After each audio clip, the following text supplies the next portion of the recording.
and then we will go that when the baby delivered, what to do. So inshallah, we will discuss more about that.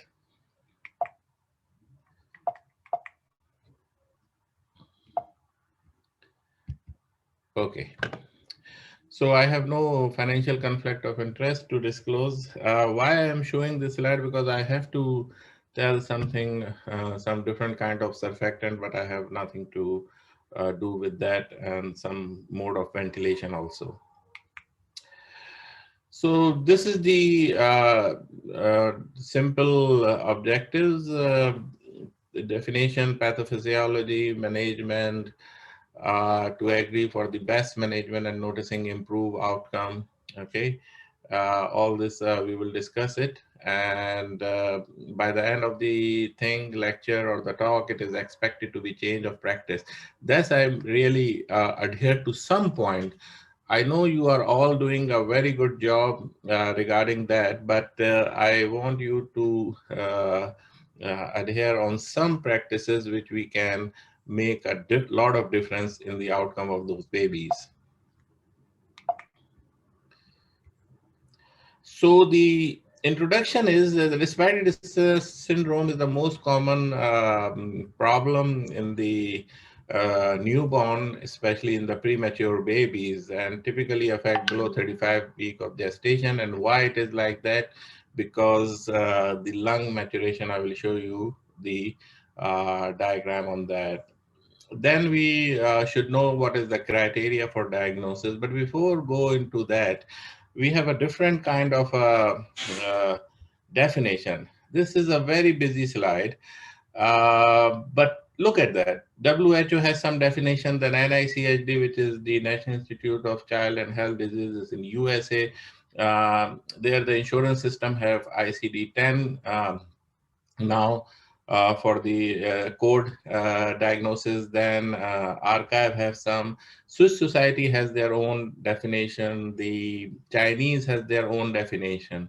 So if you go through it, the all of those definitions is almost the same, a little bit different.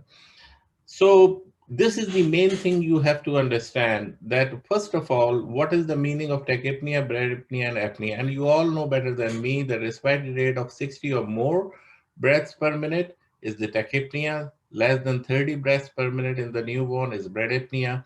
And cessation of respiratory effort, it means no breaths for at least 20 seconds.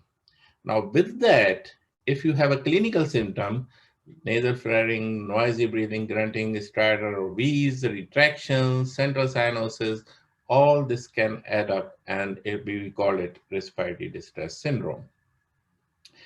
The incidence, if you take it overall, because it includes the full-term babies also, so it's only 1.16. But if you see in the premature babies, especially in extremely low birth babies, almost 90% of that babies has this thing, and up to 1,000 gram, up to 80%, and so on and so forth. And this is the data from Maureen Hackett last year.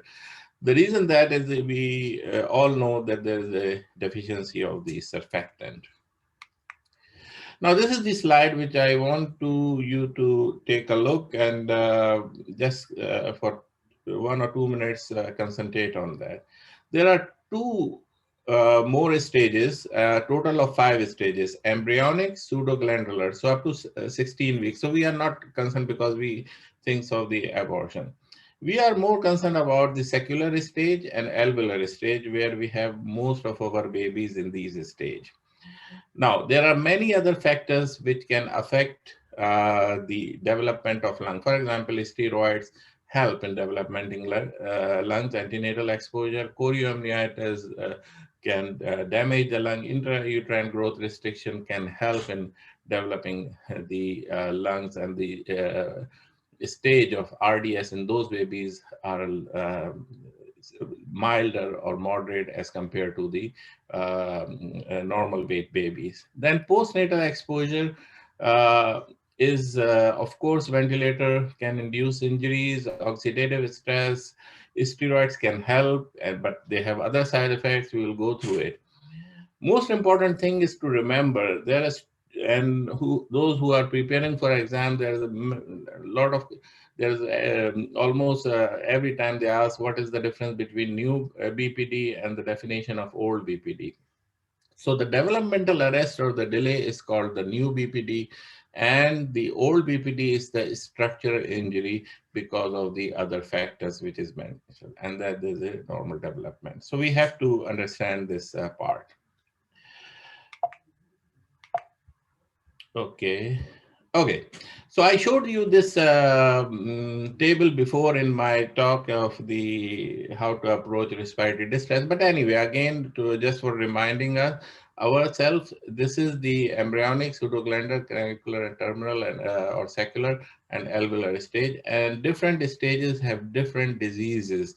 If you have arrest at example saccular stage or terminal sac stage, you can get RDS and BPD. Now, what is the pathophysiology? One simple vicious circle, everybody knows. The most important is the diminished surfactant. And why? What are the factors? Risk factor, I will show you more. But for example, acidosis, familial predisposition, I will talk about genetics in one of the slide, prematurity, C-section, interpartum asphyxia, all can lead to diminished surfactant. This leads to atelectasis, it leads to hypoventilation, it increases the PCO2, decrease the PO2, decrease the pH, it can cause the hypertension shock, pulmonary vasoconstriction, alveolar hypoperfusion, and impaired cellular metabolism, again, which inactivate the surfactant. So it's a very vicious circle, which we have to understand this. Remember, there is a pulmonary vasoconstriction can happen in those babies. And why I am saying that, I will come back to that.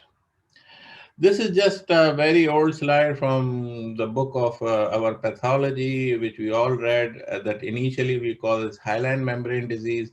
And why we are calling hyaline membrane disease, because if you do the staining, hematolin or eosin stain, you can have this pink color membrane, which is the hyaline membrane. Okay, it is not present in a normal lung. So that's why we call it hyaline membrane disease. As I told you that we talk about the genetics because there is a genetics predisposition. So for example, monozygotic twins have a higher incidence for as compared to dizygotic twins. The genetic causes of surfactant protein deficiency can also present with the varying degrees. The most important one is, but it's rare, but it is important, is autosomal recessive mutation of SPB genes. SPB protein, you know, is a part of the surfactant protein, which help in spreading the surfactant throughout the lung. The SPC gene mutation can also present in 0.1% of the population. There is another gene called ABCA3 as a subfamily A member 3 gene, which can also affect that. Although about 4% of the population reportedly carries this deletion, the exact incidence of the fatal RDS in this population is unknown. So there is a strong genetic predisposition of this disease. Now, you all know this is a bookish picture, very old slide from Danny at European Respiratory Journal in 1999. And this is, you all know that this is the prematurity, male gender, familial predisposition, asphyxia, Caucasian race, infant of diabetic mother, chorioamnionitis, and non-immune hydrocephalus all can cause in the respiratory distress. And these are some which can decrease the risk. So let's start with some scenario. So 30-year young preemie admitted in the labor room with a 30-week gestation, having fever and leaking membranes. OB diagnosis PPROM, which is prolonged premature rupture of membrane, decided to go for ELSCS, emergency LSCS. So I discussed this in my previous talk about antenatal steroid and magnesium sulfate or antenatal steroid in the late preterm of 35 to 37 weeks. So let's see. So these are the recommendations for antenatally before the baby delivered. These are combined recommendation, and this is the consensus from the AAP and the European guidelines. that if the mother at a high risk preterm, let's say 20, less than 28 to 30 week gestation, it should be transferred to the perinatal centers or the centers where have a tertiary care, because not all the centers have the facilities and the resources which are required for those babies. Of course, if the mother come and just deliver, you have to stabilize the baby and then transfer. The clinicians should offer a single course of corticosteroid to all women. As I discussed before in my previous talk, your risk of preterm delivery when pregnancies considered potentially viable until 34 weeks. By the way, this is a very strong evidence of that. We are giving steroid up to 38 weeks of gestation. A single repeat course of steroid may be given if it is happen at least 1 to 2 weeks earlier. Magnesium sulfate, I showed you the pre-MAC trial uh, in the talk of affecting the prematurity, that it helped as a neuroprotective effect. So all those mothers who have imminent labor before 32 weeks should have magnesium sulfate. So you should communicate with your OBG that these are the recommendation, please follow those, okay? And there are a very high recommendations on that. A1 means the highest level, A2 and A2. So this is, you should communicate with them. So I will not stay much on the on this slide that before we had discussed already that antenatal steroids are very important, and it helps not only in the RDS and development in the lung, but also in the neonatal death, intraventricular hemorrhage, and NEC. The NEC, of course, it crossing the line of confidence interval, but the trend is toward preventing the NEC and favors the treatment. So we should give the antenatal steroids to all those mothers. And this is the antenatal betamethasone used in the late pregnancy. These are the results. This, if you cannot see, but it's just published in the New England Journal in 2016. And this is a very good article if you want to read about antenatal steroids. And as you can see, the most of them is not crossing the line of confidence interval, and statistically it is significant. So antenatal steroid, especially the antenatal betamethasone, is very much helpful in improving the outcomes of our premature babies. So let's say the baby delivered, estimated weight 1 kilogram, 1.2 kilogram, looks pink, shallow breathing, heart rate 110, mild chest retraction. Now, the question is arise, and who attend the NRP update, that they should know that how to measure the heart rate.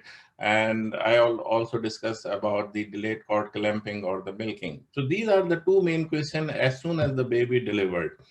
Now, the heart rate, we have a stethoscope. Yes, the pulse ox if present. This is two things I recommend. If you have resources, kindly please buy the pulse ox if you don't have.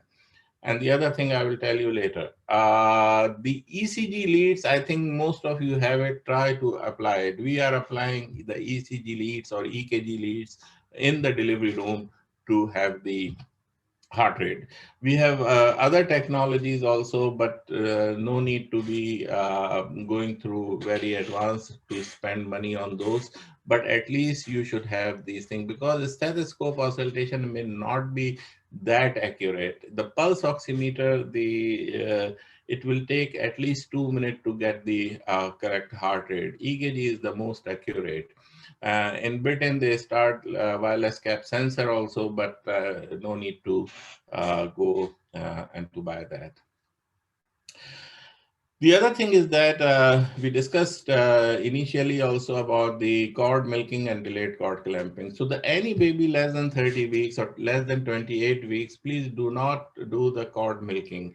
It can change the pressures in the baby. So the cerebral autoregulation.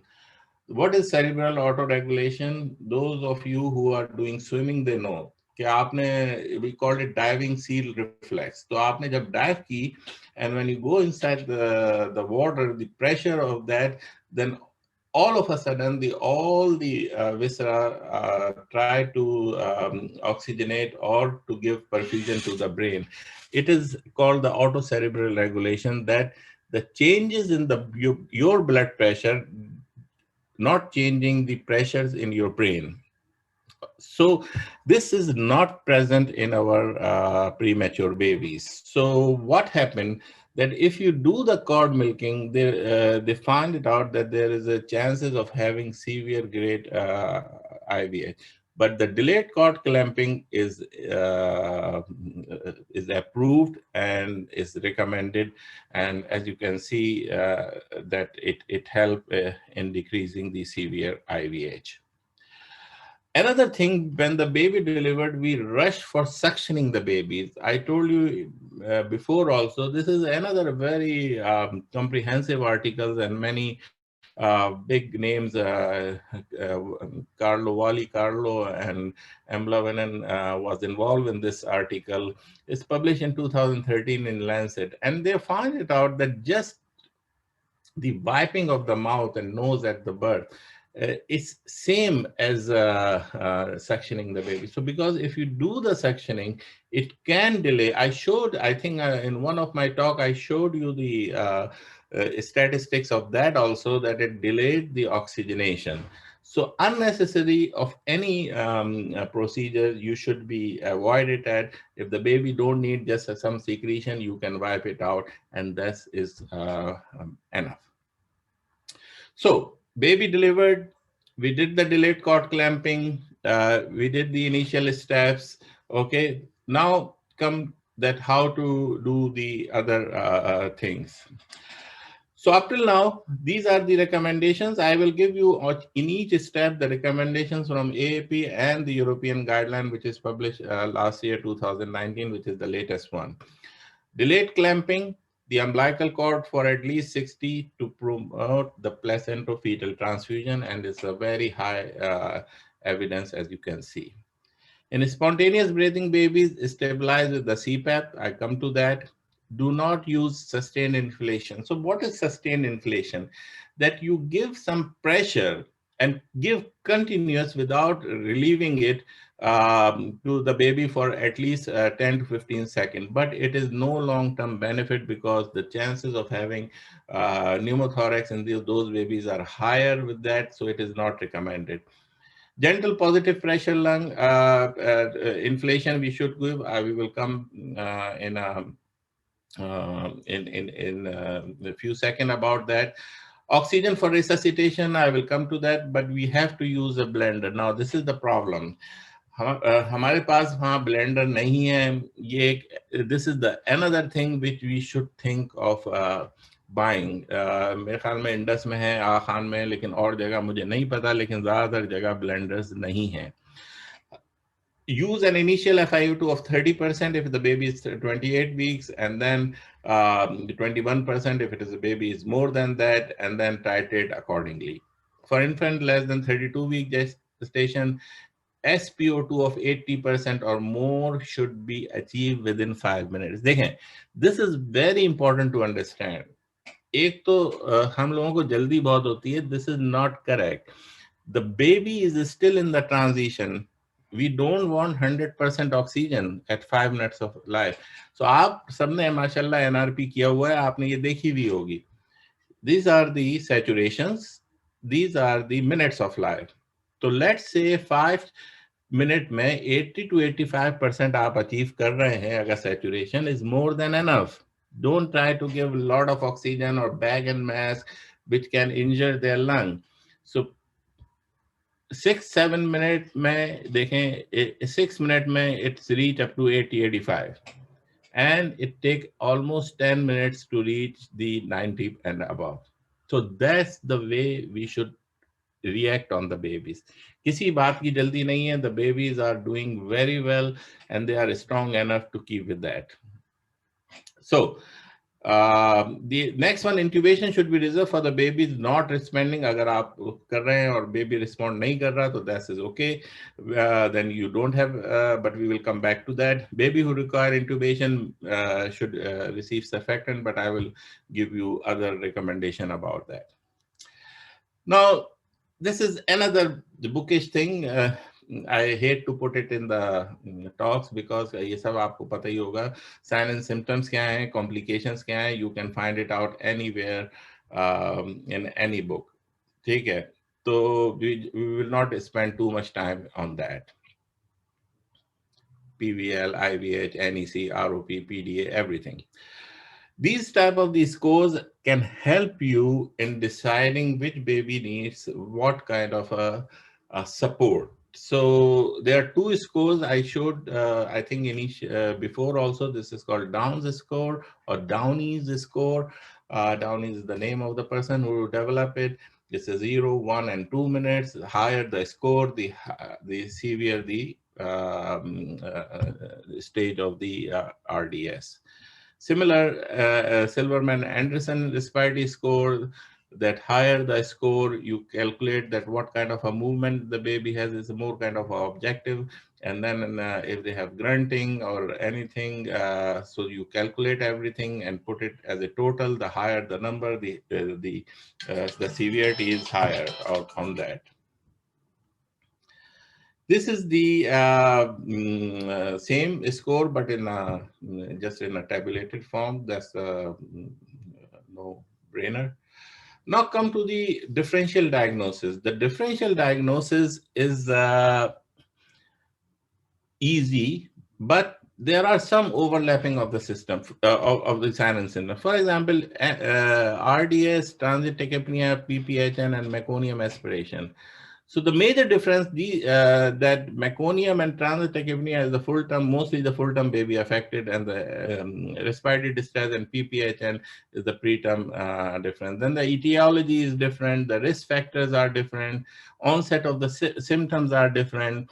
I just give you the table so you should know just for your information. Then clinical features are different in different level, imaging are different. I will show you in a minute. In RDS, the treatment, of course, is totally different, and the complications are different in these things. So you can easily differentiate which kind of a disease you have. So the baby delivered, आप उसको CPAP पे लिया है, वहाँ से delivery room से, you are now in your NICU. So the investigation, you have to do the CBC, you have to do the blood culture, you should start the baby on antibiotic, and of course you have to do the blood gas. All those numbers are the arterial. Please do not think of the CBGs, because CBGs has a totally different criteria. So these are the arterial blood gas. If you have a preductal PaO2 is 50 to 70 mmHg in your pulse ox, and the 90 to 94%, the PaO2 up to 80 mmHg is acceptable in the term infant. The PaO2 of less than 50 is hypoxemia. Low normal oxygenation is 50 to 60, and hyperoxemia is more than 80 in preterm and more than 90 in term. The PCO2 is 35 to 45 is normal. The upper limit is 45 to 55, but in the premature baby, we allow up to the 60 arterial. We never allow the hypocarbia because it can increase the risk of the PVL. So again, these are the scoring system. If you have the PO2, pH, and PCO2, let's say if it is more than 67.3, less than 50 of PCO2, then the score is 0. The higher the score, the higher the severity of your RDS. Now, these are the different lungs. It looks like the same to you, but I don't know how you can see it, because, of course, when it is you are seeing direct on the screen, it looks different.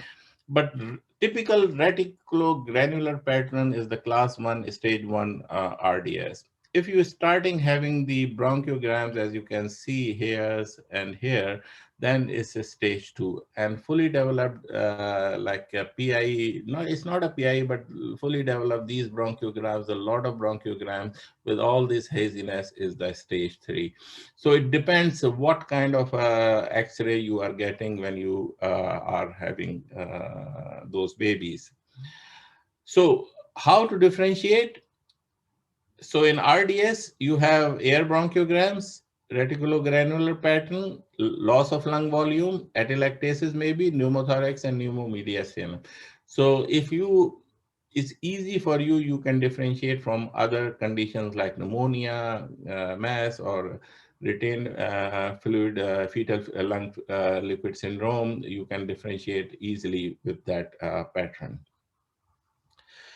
Vikram asked me to talk a little bit about lung ultrasound. To be honest with you, I am now learning. I'm doing the lung ultrasound as soon as the baby arrives to our NICU. But to be honest with you, I am also in the learning. So I will give you, this is the very handy tool just to check what condition the baby has. And it is, of course, there is no radiation. Excuse me. So this is the ribs. This is the normal when you put it in a normal baby. This is called pleural lines and this is called A lines. Okay. If you have a baby with the RDS, you can have the ribs, but see the pleural lines are disturbed and the A lines are gone. And on top of that, you having this mass, which is a lung consolidation, and there is a air bronchogram. Another picture, you have the ribs. There is pleural lines, but there is a disturbance of the pleural lines here. And then again, you have the lung consolidation, this black spots here. So if you see the lung ultrasound in different conditions, so RDS, the disturbance in pleural lines, absence of A lines. Right now, I'm in that learning stage that I'm just focusing on these two to learn how to identify it. But there are different things also, lung consolidation, which I already showed you. This is the third thing. But double lung point, pleural effusion, pulmonary edema is still, I am learning on that. But I am telling you, as soon as you receive the baby and you know how to do it, is a very handy tool to do the lung ultrasound. And now it is it's a very much in many of the our NICUs. Now the baby is with you, so you have to do procedures. So intravenous lines, umbilical arterial lines, umbilical artery cut down, we don't do it unless and until the if you don't find anything peripheral, and we call pediatric surgeon for that. Peripheral arterial cannulation, sometimes we do, and umbilical venous catheterization. But each procedure depends on the condition of the baby. If the babies are very sick, then of course you have to continue that. Otherwise, there is no need for doing all those procedures. So, how to oxygenate the baby in the delivery room first? So, I know there is the many of the centers in the Pakistan, they don't have the NeoPuff. NRP is not recommended the bag and a mask, okay? But if you have the bag and mask, and if you don't have this one, लेकिन आप ये देखें कि इसके ऊपर भी एक manometer लगा हुआ है, तो ये भी अगर आपके पास है तो चलेगा. इसमें आपको पता चल जाएगा कि how much pressure you are giving. The whole idea not to over ventilate the lung or not to give a lot of pressures to the babies. Preventive functional residual volume, limit chest expansion, we will come to that. So the CPAP in delivery room is the main treatment for those babies. All you know the how it help, it increase the pharyngeal cross sectional area, decrease the airway obstruction, reduce the obstructive apnea, increase the FRC, and by doing all this, it can reduce the BPD and reduce the need for mechanical ventilation. Now, why we are saying that? So when I'm talking to Dr. Peter Davis, he's a very good friend of mine. He's in Australia. And he sent me this article, and he said that because 80% of those preterm babies, of very small babies, is breathing at the time of birth, and 69% are tired to crying. So it means they are having some effort of breathing with them, okay? If you go by less than 26 weaker, it's still 67% breath and 56% cried. More than 26 weeks, 86% breathing and 74% crying. So this help you to understand that the CPAP is the first choice for all those babies. Again, Vikram is arranging for ventilation and non-invasive, so we can discuss in our non-invasive ventilation talk. Uh, there is a lot of trials, more than 2,000 babies, and all go in favor of, this is the Cochrane review in 2016, all go in favor of CPAP, that these babies can do better in the CPAP. This is just one of the meta-analysis. I want to show the death or the BPD is less from the same Cochrane review, as you can see here, favor the CPAP. But my response to this, or our practice to this current evidence, is for preterm babies breathing well at birth, CPAP is appropriate first-line treatment. But to give them, if the baby is less than 27 weeks or 28 weeks, I have a very low threshold to give the surfactant as early as possible. The coin trial suggests if the pressure is going more than 6 centimeter or 40%, but I have low threshold. I will show you in my last slide what we are doing. Is this right? Yes, it is right to give surfactant as early as possible. CPAP is not the magic bullet. If you remember, I showed you that for less than 27 week, 40% to 48% can have the failure on the CPAP. So that's why the search continues, and there's a lot of still doing on that if CPAP or NIPPV we should start, but it is still. Then CPAP and surfactant without the ETT, yes, it is possible. We already talk about surfactant, how to give surfactant in LISA technique. Just a couple of weeks ago, I gave that one, but I will go through it. I will show you one slide about that. Now come to the surfactant. There are many kind of a surfactant. There are natural and synthetic surfactant, early rescue in the ventilated baby. So as early as one. I will show you what is the meaning of early rescue and prophylaxis. Insure or LISA will know about that. Second or third dose nowadays are rarely needed. So this is the surfactant thing. This is the one of the major or one of the best studied drug in the neonatology. Look at that, 150 RCTs, 25 Cochrane reviews.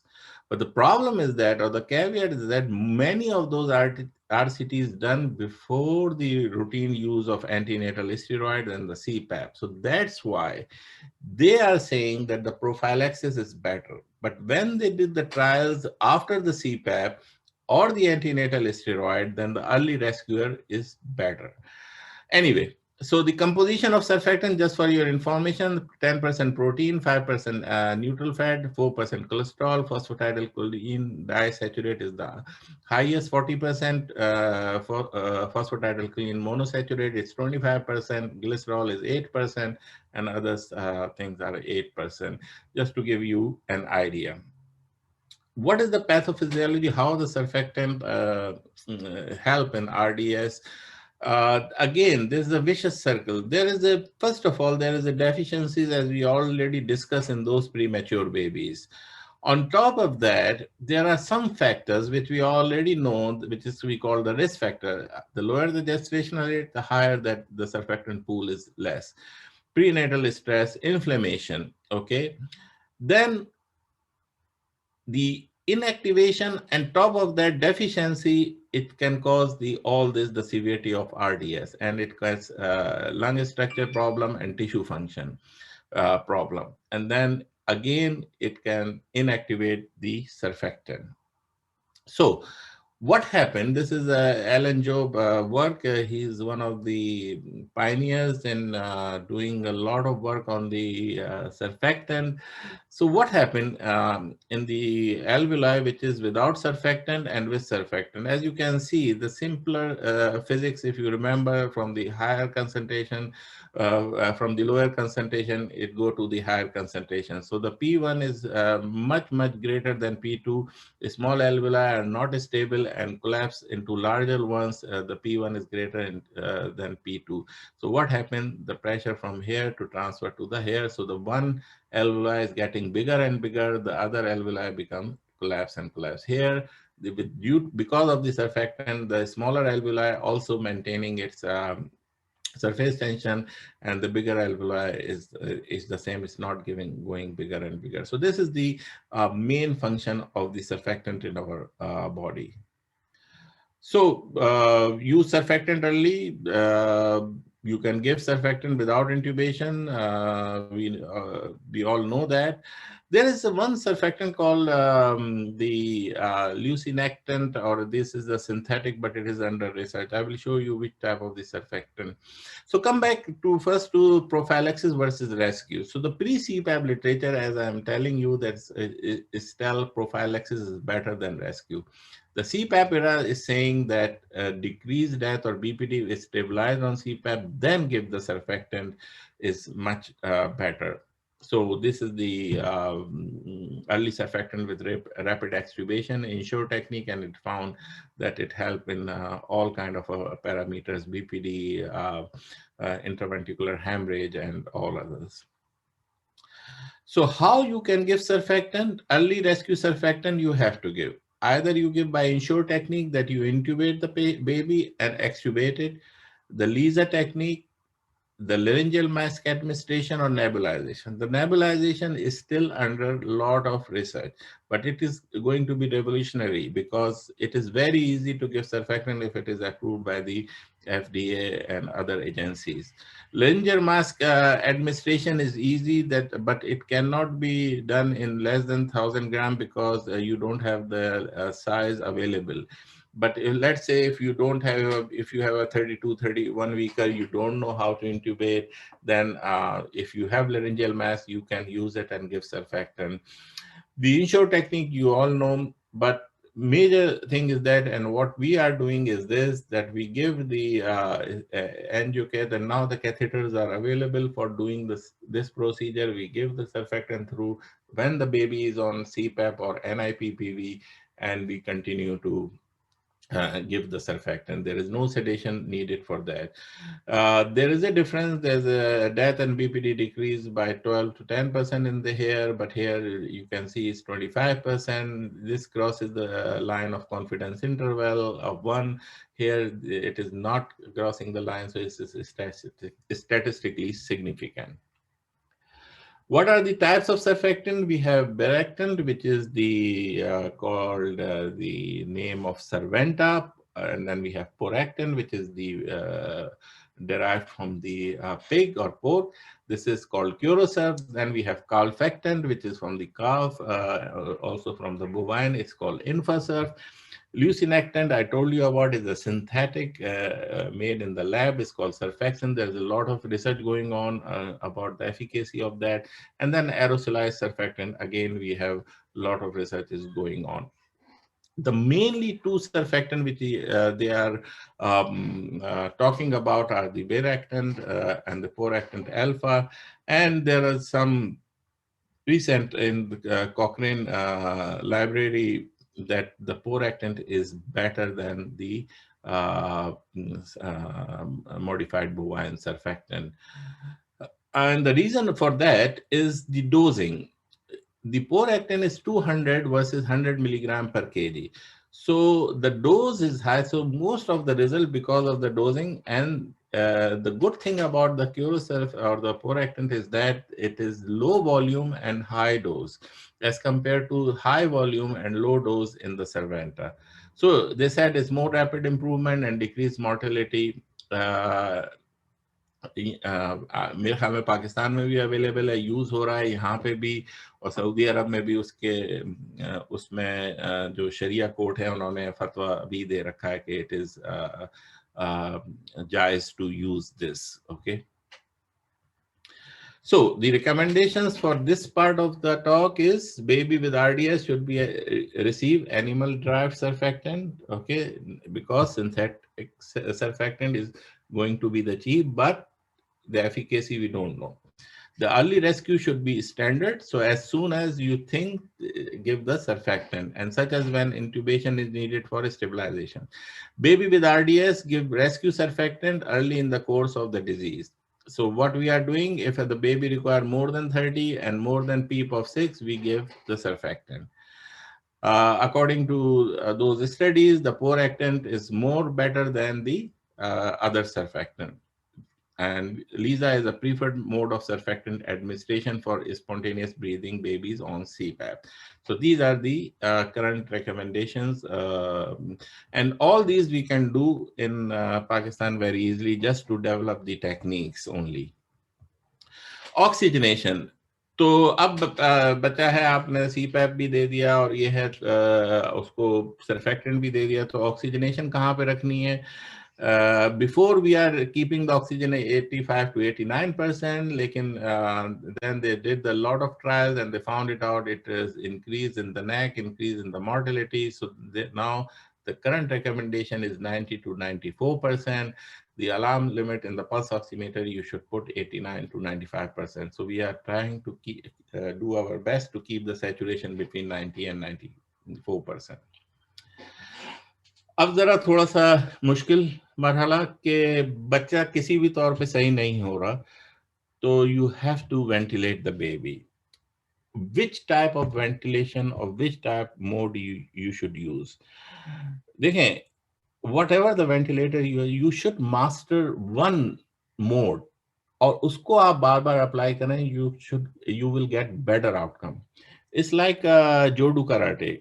अगर आप कंग फू है, अगर आपने Bruce Lee की पिक्चरें देखी हो तो उसमें उसने यही डिस्क्राइब किया जो उसकी डॉक्यूमेंट्रीज हैं कि कोई एक मूव आप बार बार करते रहे ना तो उसमें आप मास्टर हो जाएंगे. 10,000 मोड्स हैं आजकल मार्केट में और वो 10,000 मोड्स में अगर आप उसको एक्सपर्ट होना चाहेंगे it's really very difficult for all of you. That's we did in our unit. We are because we are a tertiary center, we are research center, Mayo and John Hopkins. So we are using actually 3 modes in different babies, but mostly if the baby getting mechanical ventilation, we are using volume targeted versus mode as compared to the pressure limited. And why it is because Cochrane collaboration में जाएं आप, you lot of evidence, death or BPD favor volume target. Death in hospital, no difference. Death, BPD 36 weeks favor volume targeted. IPPV days less in volume targeted, as you can see. And any pneumothorax is less in favor volume targeted. Severe IVH or PVL favor volume targeted. So just concentrate on volume targeted. High frequency is another good mode. Vikram, I think, arrange a talk on a high frequency later on, so we will talk about that. But right now, I'm giving you a basic of this volume targeted. So if you see the conclusion of these studies, the VTV, volume target ventilation, is better. Less death or BPD and number need to treat is only 8. Less pneumothorax, number need to treat is 17. Short duration of ventilation and less severe cranial ultrasound abnormalities. Survey of the practice right now. This is published in 2018, so just 1.5 or 2 years ago. VTV used in 60% of Australian unit versus 70% in US versus 50% in Nordic. Nordic means ये जो Norway, Iceland और Denmark वगैरह हैं, Nordic races जिसे कहते हैं. Why? Because I showed you reduced BPD by 52%. Those who are not using it, why not? Happy with the current strategies, they said in this survey, this 52% of that, as I showed you in the Nordic countries. The target volumes, 5 for the RDS and 6, I will come to that in a minute. So what are the physiological volume in the term unit? There is no hard and fast rule. एक study published in 2010 is 11 to 26 ml, not reported to the body weight. So अगर आप उसको divide करें तो इस 3 kilogram baby है, so 4 to 8.5 ml per kg. एक study में 19 to 25 ml, 6 to 8.5 ml per kg बनता है. इसी तरह प्री टर्म में भी कोई अभी तक एविडेंस नहीं है कि which one is to start with. So Dr. Martin Kessler did this table and make easy for us. He published this first in 2015 and then again in 2019.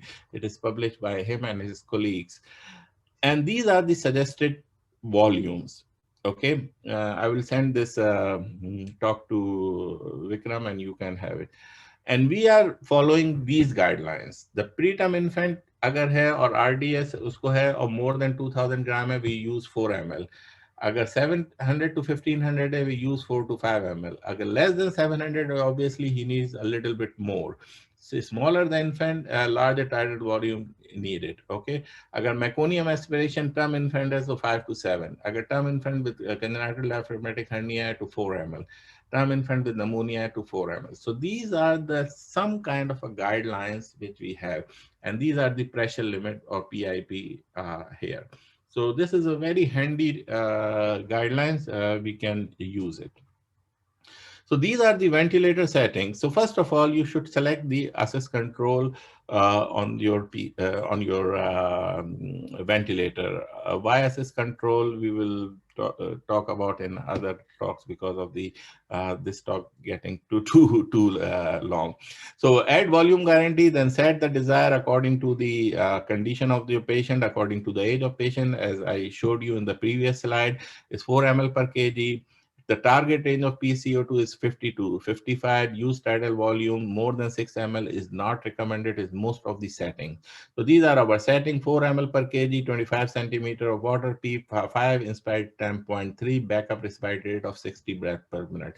It is very easy and it is a conventional ventilation protocol. You can adopt it. How to wean? It is the auto weaning mode. तो होता क्या है कि when you set the tidal volume, okay, the pressure adjusts itself to give the same tidal volume. So let's see in this graph. So this is the tidal volume, okay. You put it, let's say 4 ml per kg. आपने अभी surfactant नहीं दिया, he is requiring a lot of pressure. Surfactant दे दिया, the compliance improve, the pressure come down, and the tidal volume remain the same as you put it. So this is called auto weaning. Okay, if the target tidal volume is set too low, the PIP will reduce and the patient may be supported with CPAP only, which may lead to failure. So you have to choose not less than 4 and not less than 6 ml per kg in these premature babies, the tidal volume. So if weaning has decreased PIP to low level, it means your baby is ready to extubate. अच्छा, अब tidal volume should not be set, मैंने अभी जैसे कहा कि less than 4 ml. The mean airway pressure 8 to 10 centimeter using a tidal volume 3 to 4 ml kg with acceptable gas. The infant should be ready for his extubation. So 4 ml per kg पे आपने set किया हुआ है. Mean airway pressure आपको दिखा रहा है आपका ventilator 8 to 10 centimeter. Or the blood gas are fine. It means it's a time to extubate your baby. There are some problems with this mode that you should avoid the overventilation. The overventilation is that the infant does not breathe above the ventilator, so it means no triggering, and the PCO2 is too low. So that's give the PCO2 is very low, so we have to avoid it.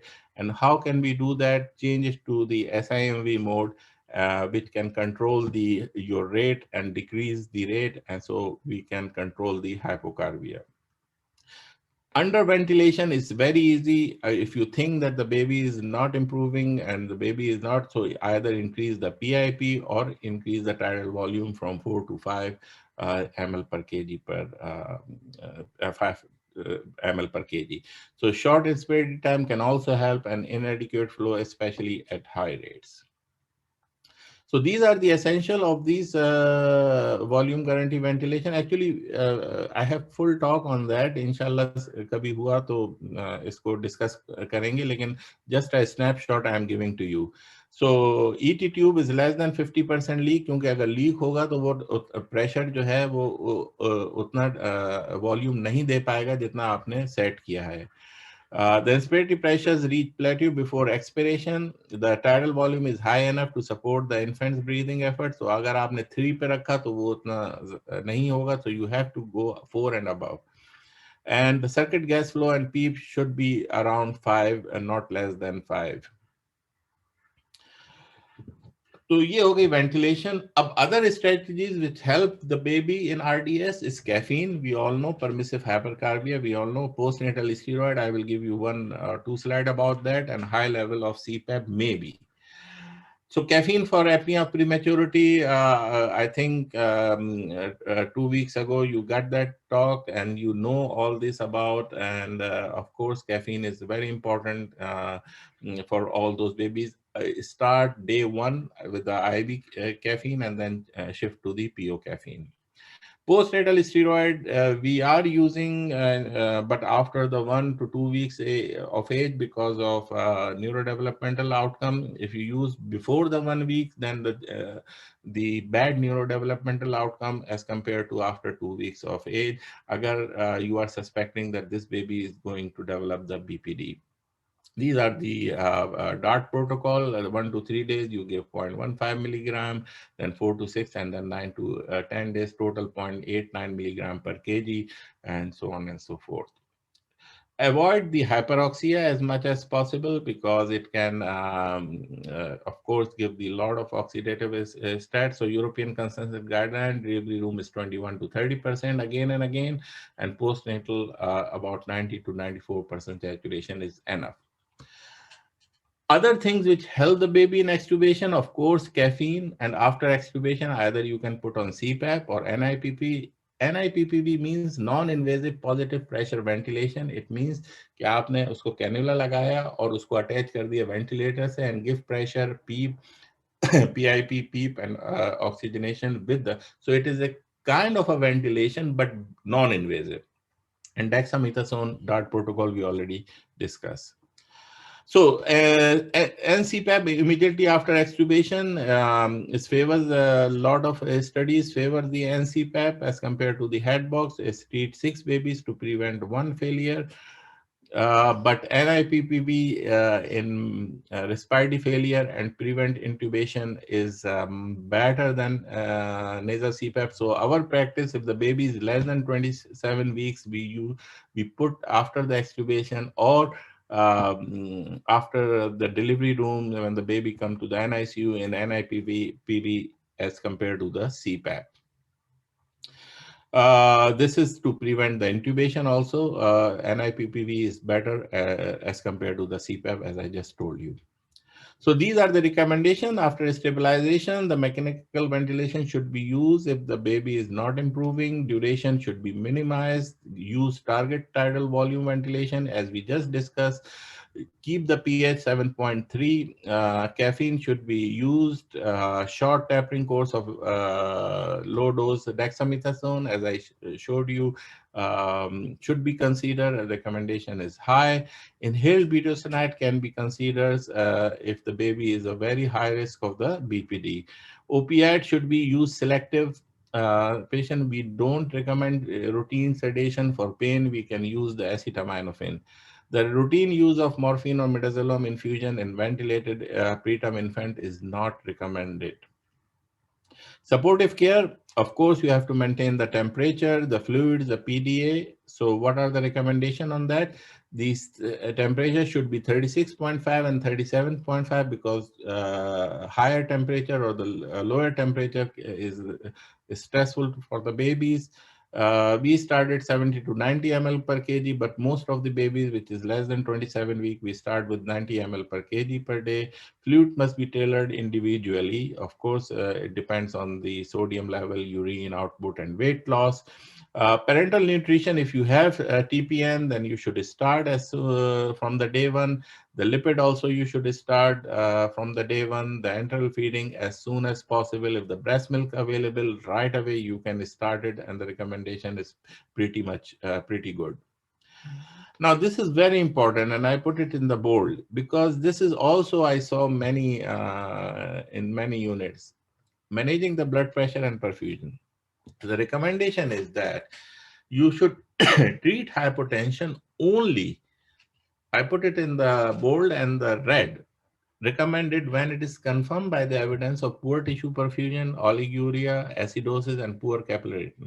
So, if your pulse ox or your monitor is showing, let's say gestational age is 30 and showing the 24, 25, 26 mean blood pressure, don't start any pressure, because just check how much lactate in the blood gas, how much acidosis, how much is the capillary return is okay. बाज़ दफ़ा होता है ये कि बच्चा पूरा pink है, urine is 3 ml per kg per hour है, सब everything is good, but start pressure just to treat those numbers. So what happens, these pressures are not selective. They can cause the pulmonary vasoconstriction also, as I told you in the beginning of this talk, and that can cause the PPHN, and then the baby, instead of doing good, is going toward in different direction. PDA अगर आप समझ रहे हैं कि haemodynamically significant है, PCO two increase है, lungs are wet हैं, then you should use either indomethacin. आजकल इंडोमेथासिन कोई यूज नहीं करता, आइबुप्रोफेन और paracetamol. We are using mainly the acetaminophen. Another important thing about the hemoglobin, if the baby is cardiopulmonary compromised, then 36% hematocrit is okay. Below that, you should transfuse. If the baby requiring oxygen, we can tolerate up to 30% of hematocrit. If the baby is fine, we can tolerate up to 25% hematocrit, which is 7 gram per deciliter. So we are not transfusing the babies so oftenly. Miscellaneous consideration we already discussed about the genetics, the pulmonary hypertension, and the pulmonary hemorrhage if it happened. So these are the very simple algorithm. I took too much time. This is my second last slide. To check the airway, administer the oxygen accordingly. 30% maximum in the premature babies and 21% in the full-term babies. Examine the feature of respiratory distress. Use your Silverman score, Downey's scores. Assess the circulation. Don't jump on the numbers. होता क्या है कि when you put the UAC, you whatever you do, the heparinize and this thing, there is a micro thrombi which can give you the false low reading. क्योंकि most of the time कोई monitor पे नहीं देख रहा होता कि tracing कैसी आ रही है यूएसी की. यूएसी की tracings are all over the place and they are just treating the number. So this is not good. So assess the circulation by heart rate, pulse volume, CFT, which is capillary filling time, skin color. Then place vascular access, send for arterial blood gas, stabilize the circulation. If the preterm infant, you should do all this we already discussed about. If a term infant and poor respiratory failure, shock, PPHN, it's better to mechanically ventilate. If it's not, then of course you start CPAP. If it is failed, then mechanical ventilation. So this is our daily protocol. If we anticipated preterm birth, we told our OBGYN, and they already have this protocol, start antenatal steroids. Nasal CPAP, if it's more than 27 weeks of gestation and 30% oxygen, and then titrate. If the baby is not tolerating it, we intubate and give surfactant with LISA. If less than baby at 27 weeks, most of the time we give very early surfactant by LISA technique. SAT limits is 90 to 94%. Hemodynamic stability, I showed you oliguria, lactic acid, and all those stuff. Headline, we keep it for 72 hours. We in the midline because the IVH bundle we have, and we are strictly follow that. We strictly follow that golden hour, minimal handling. Caffeine, cranial ultrasound we do in day number 3. We have, of course, the centers have different monitoring equipment. This is the near infrared spectroscopy. It's a very handy tool in monitor the tissue saturation, brain or gut or kidney. It gives you the saturation, but it's no I mean, you shouldn't go for it. Inshallah, when it is more in use, you will also get it. Start at TPN. We already talk about feeding. We start early as much as possible. We wait only 48 hours, maximum 72 hours for breast milk. Then we start formula. Now we are bringing the Prolacta, which is the donor milk. It is made in San Francisco, and this is the pure human milk. तो वो जो रज़ात का मसला था, क्योंकि इस reconstitute milk, we get the fatwa from the Sharia court here that it can be used because it is human milk, of course. So then we don't have to wait for 48 to 72 hours. The only thing is that is a little bit expensive. We have to remove the UVC and UAC for less than 7 days, because if you start early feeding, you will reach feeding very nicely. And still, if the baby is very sick, then we use the percutaneous catheters and minimal handling. And the baby, when is better, then we start the kangaroo mother cares. So my last slide, always keep in mind that death or disability are the most likely outcomes in those preemies. Procedures often based on physiological consideration. So your examination, your considerations are much, valuable. Of course, there are evidence, but what you are seeing, that is more important. Assumptions extrapolated from trials that have included few to no micropremies. That's the problem, that the micropremies, still there are a lot of trials which they don't have that much number of those, and they give the recommendation. So I hope I cover much of it or some of it. But time to time, we will do other things. And thanks a lot. I took too much time for that. Yes.